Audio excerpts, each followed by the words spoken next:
சிம்பு த்ரிஷா மூன்றாம் முறையாக ஜோடி சேர்கின்றனர். இந்த ஜோடியை முதல் முறையாக இயக்குகிறார் செல்வராகவன்.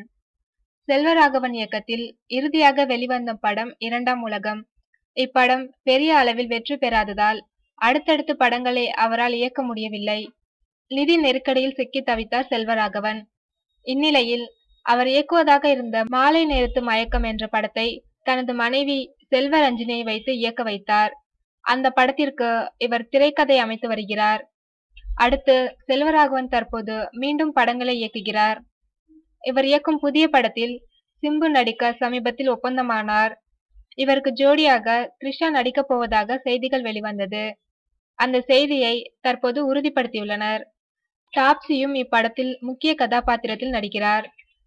சிம்புவும் த்ரிஷாவும் ஏற்கனவே அலை, விண்ணை தாண்டி வருவாயா ஆகிய படங்களில் இணைந்து நடித்துள்ளனர்.